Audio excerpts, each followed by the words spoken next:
America ইসরায়েলবাসী কি নিজেদেরকে নিরাপদ মনে করে নিল যে অত্যাধুনিক প্রযুক্তির যুগে যখন জানা যায় কখন বৃষ্টি হবে, যখন জানা যায় কোথায় ঝড় তৈরি হচ্ছে, কত কিলোমিটার বেগে কোন দিক দিয়ে সেই ঝড়টা অতিক্রম করবে, যখন ফায়ার সার্ভিস থেকে শুরু করে সকল দুর্যোগ মোকাবেলা করার মানুষ নিজের কাছে সরঞ্জামাদি অত্যাধুনিক ব্যবস্থাপনা তৈরি করে নিয়েছে, তার দ্বারা কি মানুষ মনে করে নিয়েছে যে আল্লাহর আযাব আর গজব আর আসবে না? এমতো অবস্থায় যে মানুষ রাতে ঘুমন্ত, এমতো অবস্থায় যে মানুষ দুপুরের পর বিশ্রাম করছে, এমতো অবস্থায় যে মানুষ দিনের বেলা খেলাধুলায় মত্ত আছে, এরকম অবস্থায় আল্লাহর আযাব এবং গজব আসবে না, এটা কি মানুষ নিশ্চিত হয়ে গেছে? যদি মানুষ নিশ্চিত হয়ে গিয়ে থাকে, তাহলে আল্লাহ সুবহানাহু ওয়া তাআলা এবার নিদর্শন দিচ্ছে যে অতীতে আল্লাহ আমাদের চেয়ে শক্তিশালী জাতিদেরকে ধ্বংস করে দিয়েছে। অতীতে আল্লাহ নিজে বলছেন। আল্লাহ সুবহানাহু ওয়া তাআলা পবিত্র কোরআন মাজিদে বলেন, ওয়াকুল্লান আখাযনা বিযামবিহি, অতীতের আমি যত শহর নগর বন্দর ধ্বংস করে দিয়েছি সবগুলো ধ্বংস করেছি পাপের কারণে। ফামিনহুম মান আখাযাতহুমুস সাইহা, কাউকে ধ্বংস করেছি বিকট আওয়াজে, কাউকে ধ্বংস করেছি প্রচণ্ড ঝড় বাতাসে, কাউকে ধ্বংস করেছি ফাখাসাফনা বিহিল আরজ, কাউকে ধ্বংস করেছি মাটিতে ধসিয়ে, কাউকে ধ্বংস করেছি পানিতে ডুবিয়ে। আল্লাহ সুবহানাহু ওয়া তাআলা আরো বলেন যে আমি অতীতে কত শত শহর ও বন্দর ধ্বংস করেছি যারা অহংকারী হয়ে গেছিল, বাতিরাত মাঈশাতাহা, যাদের উন্নত লাইফস্টাইল, উন্নত জীবনযাপন, উন্নত সভ্যতা তাদেরকে অহংকারী করে তুলেছে। তো তাদের ওই উন্নত শহর, উন্নত প্রযুক্তি, উন্নত সভ্যতাকে এমনভাবে ধ্বংস করে দিয়েছি যে তাদের ওই বসবাস করার জায়গা আর পরবর্তীতে বসবাসের যোগ্যই থাকে না। আজকের যদি দুবাইয়ের উদাহরণ নেন, তো আল্লাহ অতীতের এরকম বহু দুবাই ধ্বংস করে দিয়েছে। আজকের যদি লস অ্যাঞ্জেলসের উদাহরণ নেন, তো এরকম বহু লস অ্যাঞ্জেলস আল্লাহ অতীতে ধ্বংস করে দিয়েছে, যেখানে উন্নত লাইফস্টাইল ছিল, যেখানেও একটা ফ্ল্যাট এবং একটা প্লট ক্রয় করার জন্য মানুষ কোটি কোটি টাকা ব্যয় করত। কিন্তু আল্লাহ বলছে আমি কেমনভাবে ধ্বংস করেছি যে আর পরবর্তীতে বসবাসেরই যোগ্য থাকেনি, এইভাবে ধ্বংস করে দিয়েছে। সম্মানিত উপস্থিতি, আল্লাহ সুবহানাহু ওয়া তাআলা কোরআন মাজিদে অতীতে কয়েকটা কওমের ধ্বংসের বিবরণ দিয়েছে। আমি সংক্ষিপ্তভাবে আপনাদের সামনে তুলে ধরব।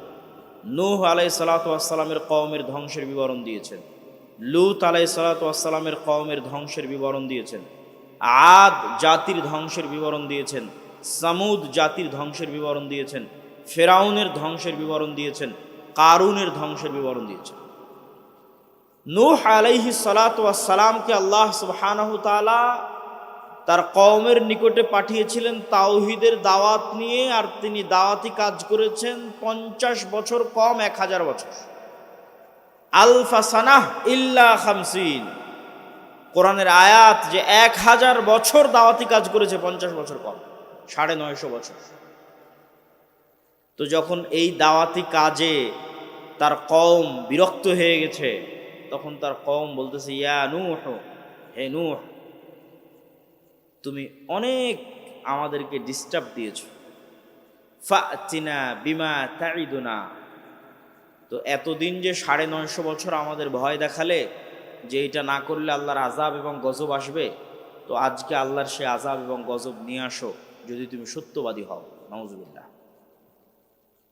তারপরে যখন আল্লাহ সুবহানাহু ওয়া তাআলার আদেশ চলে আসলো, আফারাত তান্নূর, এবং নূহ আলাইহিস সালাতু ওয়াস সালামের বাড়ির চুলা থেকে পানি বের হওয়া শুরু হলো, তখন আল্লাহ নূহ আলাইহিস সালাতু ওয়াস সালামকে বললেন যে প্রত্যেক জাতি প্রজাতি থেকে এক জোড়া করে উঠিয়ে নিতে তার নৌকাতে।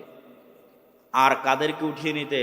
ওয়ামা আমানা, আর যারা ঈমান আনয়ন করেছে কিন্তু ঈমান আনয়ন করেনি তার সাথে, ওয়ামা আমানা মাআহু ইল্লা কালিল, তার সাথে ঈমান আনয়ন করেছে অতি অল্প সংখ্যক মানুষ। তখন নূহ আলাইহিস সালাতু ওয়াস সালাম তার সন্তানকে বললেন ইয়া বুনাইয়া আরকাব মা'না ওয়ালা তাকুম মা'আল কাফিরিন, হে আমার বৎস নৌকায় উঠে যাও, কাফেরদের সঙ্গী হয়েও না। তখন তার সন্তান উত্তরে বলছে, আমি পৃথিবীর সবচেয়ে উঁচু পাহাড়ে আশ্রয় নিব। ইয়া আসিমুনি মিনাল মা, যে উঁচু পাহাড় তোমার আল্লাহর গজবের এই পানি থেকে আমাকে আশ্রয় দিবে। নূহ আলাইহিস সালাম বলছেন, লা আসিমাল ইয়াউম, আজকে আল্লাহর এই আযাব ও গজবের পানি থেকে কেউ আশ্রয় নিতে পারবে না। যদি হিমালয় পাহাড়ের চূড়ায় গিয়ে আশ্রয় নেয়, তো হিমালয় পাহাড়কেও আল্লাহ সুবহানাহু ওয়া তাআলা পানিতে ডুবিয়ে ছাড়বেন। এবং তাই ঘটিয়েছেন আল্লাহ সুবহানাহু ওয়া তাআলা। পানি বাড়তে বাড়তে এমন পর্যায়ে পানি পৌঁছে গেল যে নিচে শুধু পানি, উপরে আসমান, আর কিছু নাই, সব ধ্বংস হয়ে গেছে পৃথিবীতে। তখন আল্লাহ সুবহানাহু ওয়া তাআলা মাটিকে বলছেন, ইয়া আরযু বলঈ, হে মাটি পানি শুষে নাও, আর হে আসমান ক্ষান্ত হও। এবং ধীরে ধীরে পানি কমে গেল এবং নূহ আলাইহিস সালাতু ওয়াস সালামের নৌকা জুদি নামক পাহাড়ে অবতরণ করল। তো নূহ আলাইহিস সালাতু ওয়াস সালামের কওমের ধ্বংসের বিবরণ তাওরাতে আছে, ইনজিলে আছে, কোরআনে আছে। তো নূহ আলাইহিস সালাতু ওয়াস সালামকে যে ভয়াবহ বন্যা দিয়ে আল্লাহ ধ্বংস করেছেন, আজকের লস অ্যাঞ্জেলসের আগুন তার তুলনায় কিছুই কিছুই কিছুই কিছুই না। তারপরে যদি আসে লূত আলাইহিস সালাতু ওয়াস সালামের কথা, লূত আলাইহিস সালাতু ওয়াস সালামের কওম পৃথিবীতে এমন নিকৃষ্ট গুনাহ করেছিল যা অতীতে পৃথিবীতে আর কেউ কোনোদিন করে। আর ওই ভয়ঙ্কর ভয়াবহ গুনাহ থেকে বাঁচানোর জন্য লূত আলাইহিস সালাতু ওয়াস সালাম তার কওমের মাঝে দাওয়াতি কাজ করতেন। তার কওমের উত্তর কি ছিল? তার কওমের উত্তর এটা ছিল যে, তুমি যখন এতই পবিত্র, তা আমাদের সাথে থাকার দরকার নেই, আমরা সব অপবিত্র, তুমি পবিত্র, তুমি আমাদের এলাকা ছেড়ে চলে যাও। এবং যখন তারা লূত আলাইহিস সালাতু ওয়াস সালামকে এইভাবে তাকে উত্তর দিল, তখন আল্লাহ ফেরেশতা পাঠালেন। ফেরেশতা ইব্রাহিম আলাইহিস সালাম হয়ে লূত আলাইহিস সালাতু ওয়াস সালামের নিকটে গেল, সুন্দর সুদর্শন কিশোর এবং যুবকের আকৃতিতে। তখন ওই অঞ্চলের যারা মানুষ, নিকৃষ্ট পশুতুল্য মানুষ, তারা তখন তাদের লোলুপ দৃষ্টি এই ফেরেশতাদের দিকে দিল। লূত আলাইহিস সালাম তখনও জানতেন না তারা ফেরেশতা। তখন লূত আলাইহিস সালাতু ওয়াস সালাম ভয় পেয়ে গেলেন, আলাইসা মিনকুম রাজুলুর রাশীদ, তোমাদের মধ্যে কি একজনও পবিত্র মানুষ নাই? এবং তিনি আফসোস করে বললেন যে, আমি আশ্রয় গ্রহণ করছি ইলা রুকনিন শাদীদ, তথা আল্লাহর নিকটে আশ্রয় প্রার্থনা করতেছেন। আল্লাহর আশ্রয় ছাড়া আমার বাঁচার জায়গা নাই। আজকে তোমরা আমার মেহমানদের সামনে আমার মেহমানকে তোমরা আজকে অপমান করবা। তখন এবার মেহমানেরা উত্তর দিয়ে বলছে, ইন্না রাসূলু রাব্বিক। লূত আলাইহিস সালাতু ওয়াস সালাম, ভয় পাওয়ার কিছু নাই, আমরা আল্লাহর পক্ষ থেকে পাঠানো ফেরেশতা।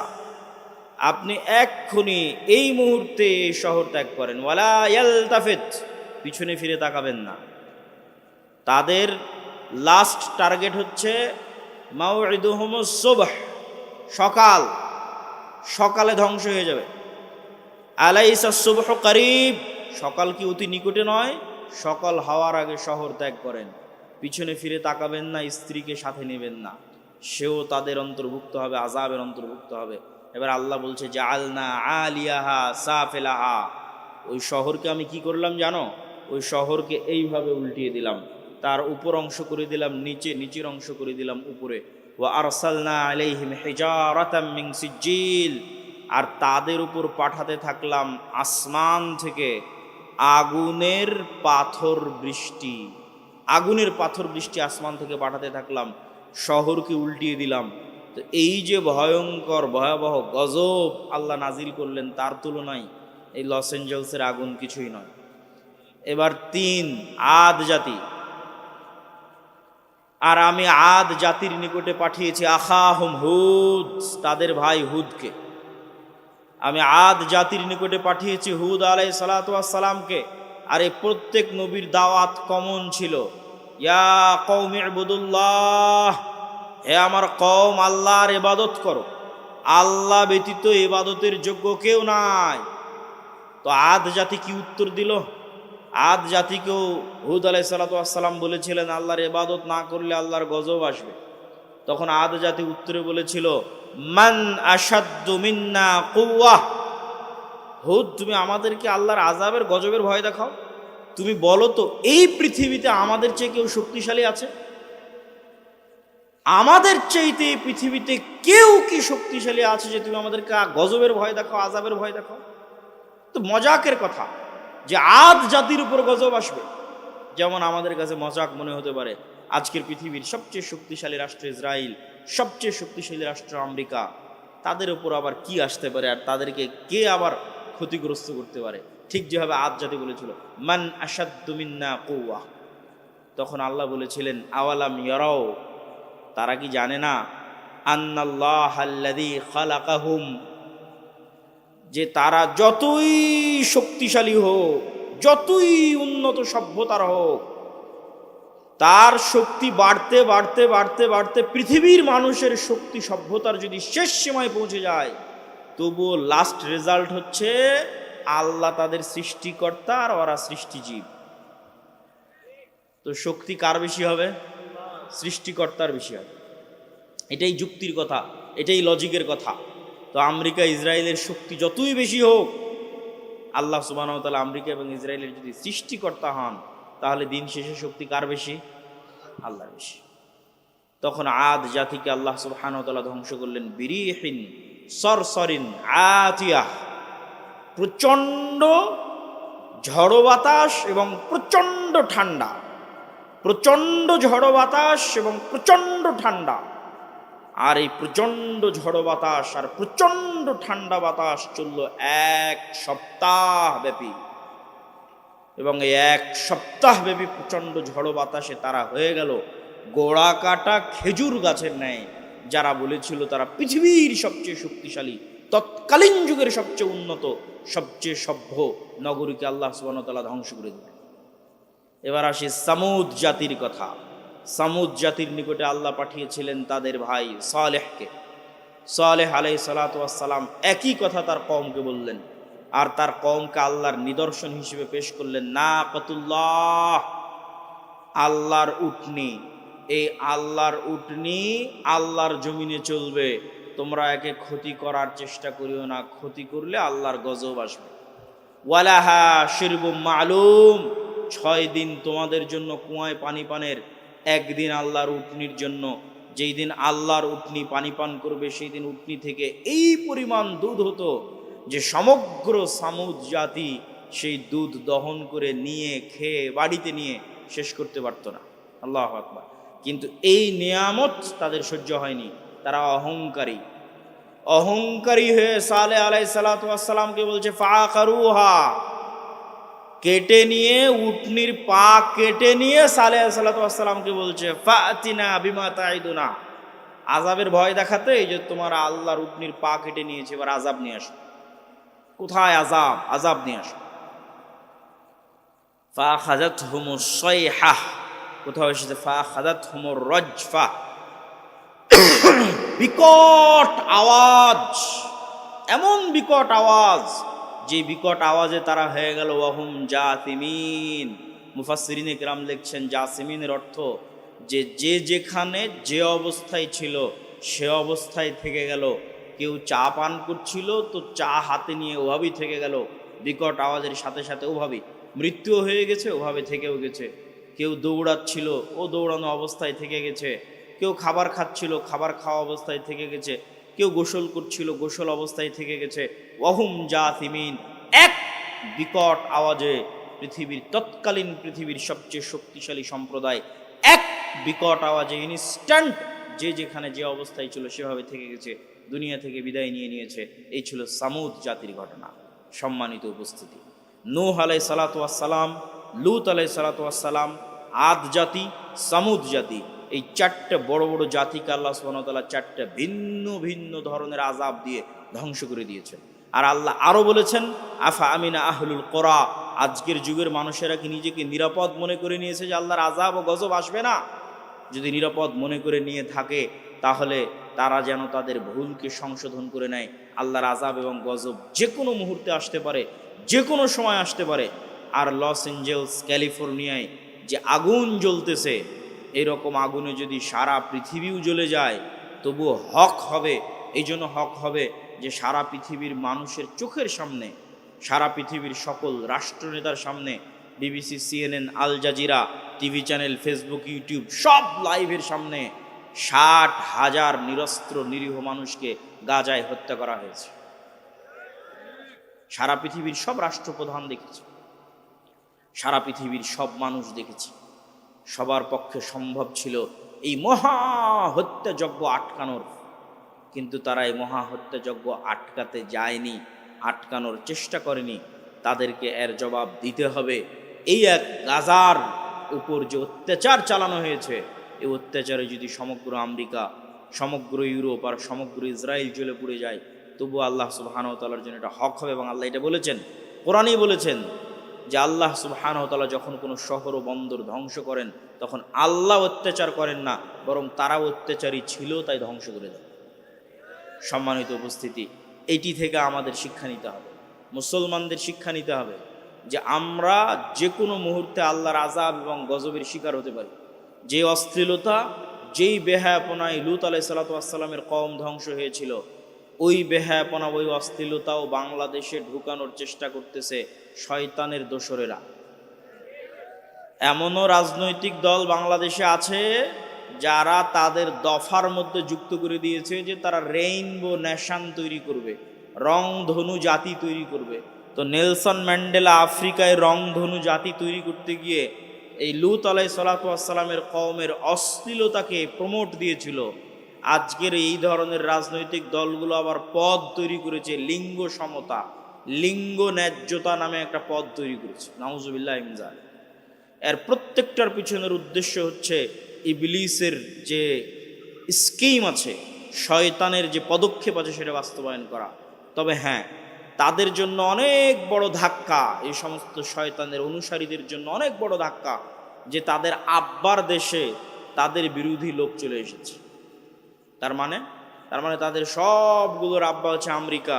আর আমেরিকার নতুন প্রেসিডেন্ট ডোনাল্ড ট্রাম্পের প্রথম আদেশ যে পৃথিবীতে তৃতীয় লিঙ্গ বলে কিছু নাই, লিঙ্গ দুটেই, নারী আর পুরুষ। আমেরিকার জন্য ডোনাল্ড ট্রাম্পের প্রথম আদেশ। এত ভয়ঙ্কর আদেশ হওয়ার কারণ, এটার প্রেক্ষাপটও আপনাদের জানা থাকা উচিত। এই সমস্ত যে রাজনৈতিক দলগুলো আছে এদেরকে উত্তর দেওয়ার জন্য জানা থাকা উচিত। সেটা হচ্ছে ইলন মাস্ক। ইলন মাস্কের নিজের সন্তান তার বাপকে বলছে, ইলন মাস্কের নিজের সন্তান তার বাপকে বলছে, আমাকে যদি অপারেশন করে ছেলে থেকে মেয়েতে রূপান্তর না করা হয়, আমি আত্মহত্যা করি। নাউজুবিল্লাহ। ইলন মাস্ক ছেলের জীবন বাঁচাতে অপারেশনের অনুমতি দেয় আর দুনিয়ার মানুষকে বলে যে আমার ছেলে মারা গেছে,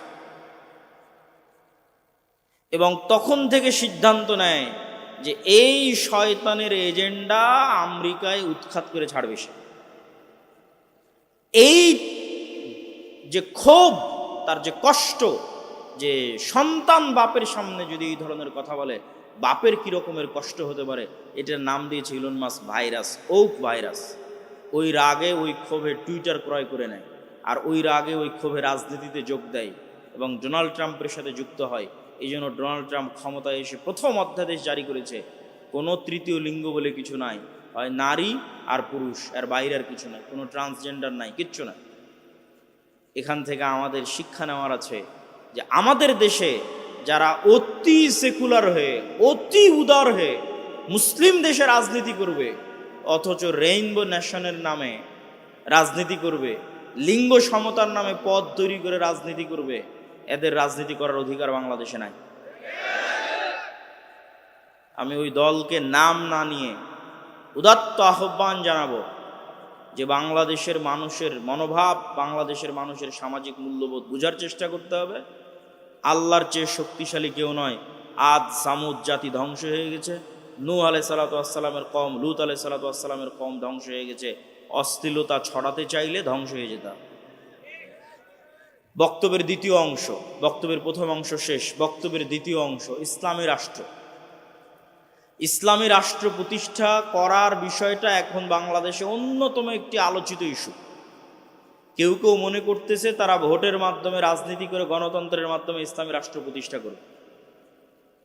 অথচ আমরা কোরআন এবং হাদিস পড়ে বুঝতেছি যে আপনি ততক্ষণ পর্যন্ত মুমিন হতে পারবেন না যতক্ষণ না আপনি তাগুতের কাফের না হন। আপনি ততক্ষণ মুমিন হতে পারবেন না যতক্ষণ না আপনি নিজেকে কাফের বলে ঘোষণা করবেন যে আমি তাগুতের কাফের।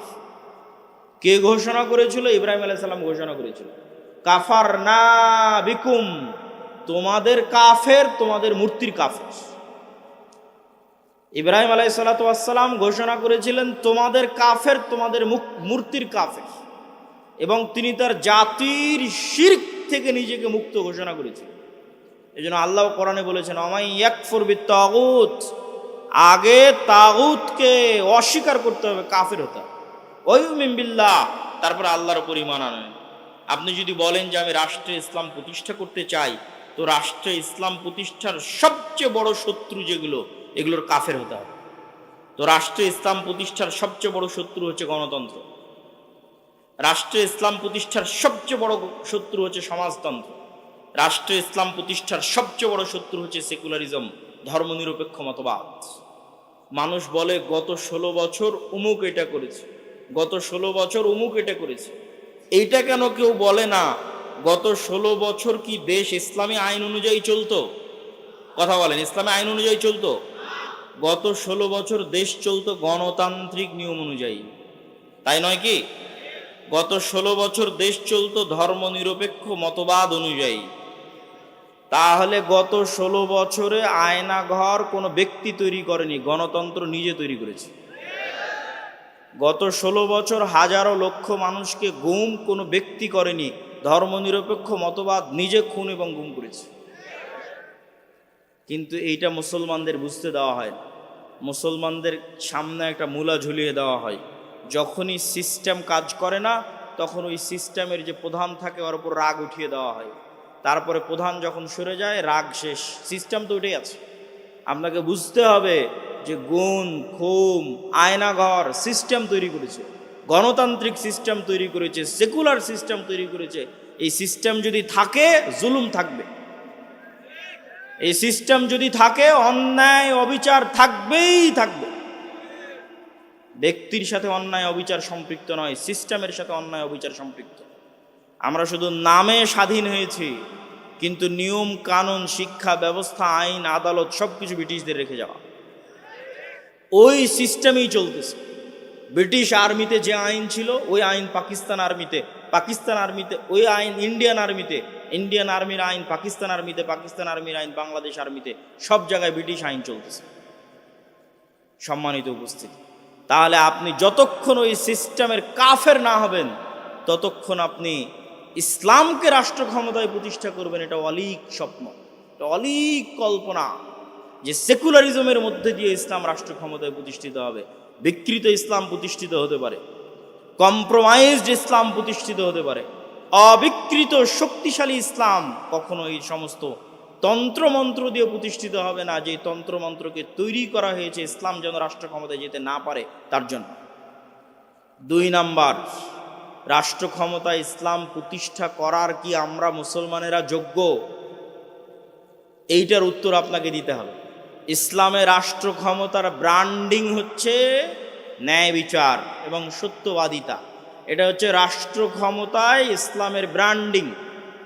মোহাম্মদ বিন কাসেম যখন সিন্ধুতে অভিযান করে, তারেক বিন জিয়াদ যখন স্পেনে অভিযান করে, ইতিহাস ঘেটে দেখেন যে সিন্ধুতে অভিযান করেছে ইসলাম প্রচারের জন্য না অন্যায় দূর করার জন্য? স্পেনে অভিযান করেছে, সিন্ধুতে অভিযান করেছে ইসলাম প্রচারের জন্য না অন্যায় দূর করার জন্য? ইতিহাস ঘেটে দেখবেন যে প্রত্যেকটা আক্রমণাত্মক যুদ্ধ হয়েছে ওই অঞ্চলের অত্যাচারিত মাজলুম মানুষকে মুক্তি দিয়ে তাদের মধ্যে ন্যায় প্রতিষ্ঠা করার জন্য।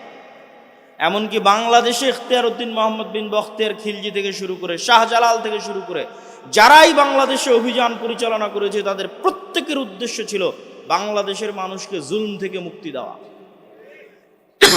এই একই কথা রাসূলুল্লাহ সাল্লাল্লাহু আলাইহি ওয়াসাল্লাম ঈসা আলাইহিস সালাতু ওয়াস সালামের ক্ষেত্রে বলে গেছেন যে ঈসা আলাইহিস সালাম যখন রাষ্ট্রনেতা হবেন তখন হাকামান মুকসিতা, সারা পৃথিবীতে ন্যায় বিচার প্রতিষ্ঠা করবে। এটা হচ্ছে ইসলামের ব্র্যান্ডিং, যে ইসলাম রাষ্ট্র ক্ষমতায় গেলে ন্যায় বিচার প্রতিষ্ঠা হবে। তাহলে প্রশ্ন হচ্ছে, মুসলমান যদি নিজে ন্যায়পরায়ণ না হয় কিভাবে সে রাষ্ট্র ক্ষমতায় ন্যায় বিচার প্রতিষ্ঠা করবে? আপনাকে আমি আরো উদাহরণ দিয়ে বুঝাই, এখানে আপনারা উপস্থিত আছেন, উদাহরণগুলো বুঝবেন। বাবা মারা গেছে, বোন বাবার সম্পত্তিতে যা সম্পদ পাবে আপনি ন্যায়ের সাথে সেটি বুঝিয়ে দিয়েছেন কিনা? প্রশ্ন। আপনি আপনার আশেপাশের পাড়া প্রতিবেশী সবার দিকে তাকিয়ে দেখেন যে সে ন্যায়ের সাথে বুঝিয়ে দিয়েছে কিনা। একদল পাবেন দেয়নি, একদল পাবেন যদি দিয়ে থাকে তো দামি জমিটা নিজের কাছে রেখেছে, বিলের জমিটা বোনকে দিয়েছে। তাহলে এই যে ব্যক্তি যে সামান্য তার পরিবারে তার বোনের উপর ন্যায় প্রতিষ্ঠা করতে পারলো না, ওই ব্যক্তিকে যদি রাষ্ট্র ক্ষমতা দেওয়া হয় তাহলে গত 16 বছর যা দুর্নীতি হয়েছে তার চেয়ে বেশি দুর্নীতি, গত 16 বছর যা জুলুম হয়েছে তার চেয়ে বেশি জুলুম করবে। ওকে দিয়ে কখনো রাষ্ট্র ক্ষমতা ইসলাম প্রতিষ্ঠিত হবে না, কেননা রাষ্ট্র ক্ষমতা ইসলাম মানে ন্যায় বিচার প্রতিষ্ঠা হবে। তো সে তো দুর্নীতিগ্রস্ত, সে কিভাবে ন্যায় বিচার প্রতিষ্ঠা করবে? আপনি সমাজে তাকিয়ে দেখেন যে প্রত্যেকটা সেক্টরে সেক্টরে, এলাকায় এলাকায়, সমাজে সমাজে যৌতুকের ভিত্তিতে বিবাহ হচ্ছে। যৌতুকের ভিত্তিতে বিবাহ অন্যায়, মানুষের প্রতি অন্যায়।